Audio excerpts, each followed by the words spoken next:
So since we have a whole new grading system coming out, I figured I'd go over the patch notes with everybody because I've been talking about them on stream playing Pinhead of the PTB, so I figured why not talk about them in a long-form discussion video. So we're going to run down the patch notes and I'm going to stop intermittently and talk about the things that I feel like are interesting and graze over the other things. The first thing we're going to talk about is the new grade system. This is going to be replacing the rank system. Grades are now Ash, Bronze, Silver, Gold, Iridescent, instead of the colors that we had beforehand.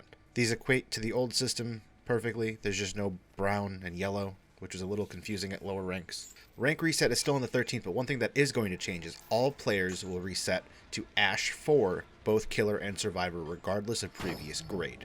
So in the previous patch, when you reset back to the top of the last ranking. In my opinion, this is taking a step back to the old rank system. Back in, I believe it was 2.4.0 when Legion came out. I could be wrong about the dates. But every reset, everyone was set back to rank 20. No matter what your rank was, where you were, and this was hectic as hell. Your games could be total gong shows. You'd be paired with people that are rushing their way back up to rank 1 on reset, or you'd be paired with baby killers that had no perks and no idea how the game works.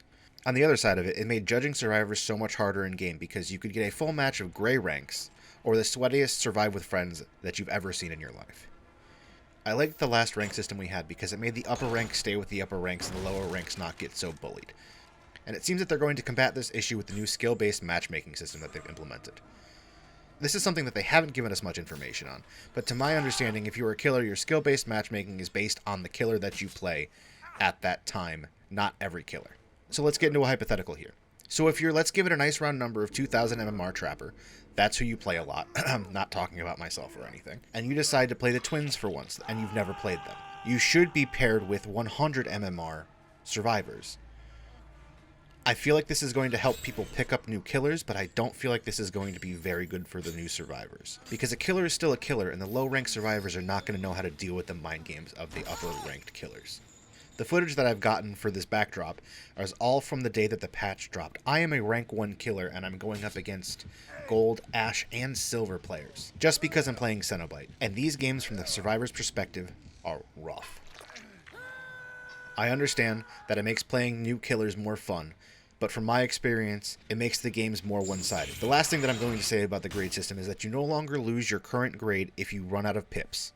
I mean, cool, I guess.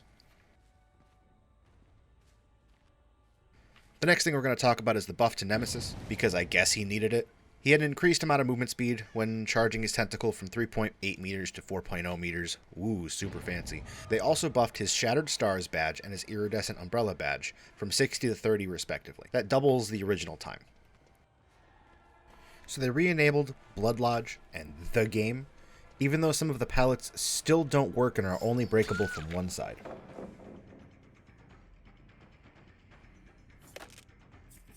So let's get over some of the bug fixes. And Jesus Christ, looking over the rest of this patch notes, we have a long way to go. Fix an audio issue that could cause killers to not hear survivors if they were off screen, and the example that they give is when the spirits phase rushing. I mean, that's something that I feel like should have been fixed a long time ago, but this game is spaghetti code, so we're just going to leave it at that. Fix Dead Hard again. Then pesky vulnerability frames keep moving around and not lining up with the visual effects. I wonder how or why. And ooh, I saw this one on TikTok, where some survivors could keep some status effects, for example, lithing through a window and keeping the buff permanently. It's funny as hell the first time that you see it. Bug fix with the Victor and the Doctor and exit gates. Issues fixed with survivors and skill checks, you know, the base part of the game that should have been fixed years ago. It's not like it's a fundamental mechanic or anything. Survivors getting stuck in Dead Dog Saloon. I'm assuming it's the totem that's underneath the stairs. I don't have any footage of this personally, but I feel like it's the only spot that it could really happen, and it's the same issue on Disturbed Ward. So that was a super TLDR version of the bug fixes. Everything else is irrelevant. Now we're going to move on to known issues. Chain Haunt audio fixes, text translation issues, blah blah blah. They disabled Dead Dog Saloon and are planning on re-enabling it in 5.2.1.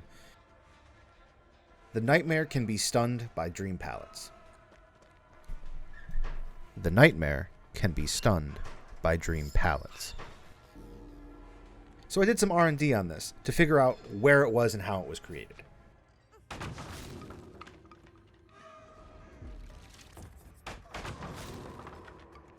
And it seems a pallet going from his left to his right will stun him, where a pallet going from his right to his left won't.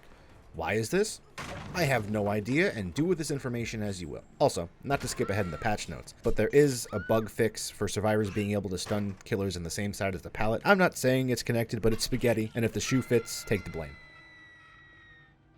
The next known issue is boon totems being leaked on the tutorial page. This is an interesting topic, and I've seen a bunch of people cover it, so I'm not going to dwell on it for too long. But I am going to read you the excerpt itself. Survivor perks called boon perks will transform dull totems into boon totems when blessed by a survivor. Killers can snuff out boon totems to deactivate the associated boon perk and dispel the blessing. So I feel like this is a super interesting concept, and it's going to bring a whole interaction that I want to know how it's going to end up. For example, Hex Plaything creates a lit totem up to 4, and Retribution makes 5. That's all of the totems on the map. When survivors make a boom totem, is that going to make it so Hex Plaything doesn't activate? Is that a hard counter for it? It's an interesting thing, and I want to see what other people's opinions are. Also, killers having to snuff out totems, their time is really precious, and in high-ranked games, I see how that can be kind of abused. Things that have changed from the PTB about the new killer are just some balance changes, normal bug fixes like his chains not breaking properly or survivors getting an unhooked invulnerability frame from the chain hunt. The thing that interests me here is, and I quote, "The Cenobites' voiceover lines have been removed due to complications with the audio file." Now, I understand that this is 100% headcanon, but I feel like someone at Behavior was working on game files. At the end of the day, it was Friday, they wanted to go home, they just saved what they were working on as asdf.wave, and it saved over the voices. That is my conclusion. You cannot tell me otherwise. The rest of the notes are just bug fixes about his chains. It doesn't really have any relevance, just makes him work as a killer and fixing interactions between him and the survivors. That's pretty normal for patch notes. So that's it for the 5.2.0 patch notes. Please feel free to talk about the patch notes in the comments. I want to see other people's theories about boon totems, other people's thoughts about the voiceovers. I want to see what you guys think about all of the buffs and all of the nerfs that happened in this patch. Also, if you liked it, don't forget to hit that like button. Feel free to subscribe to get more Killer Guides, gameplay, and patch notes coverage in the future. And I'll see you next time.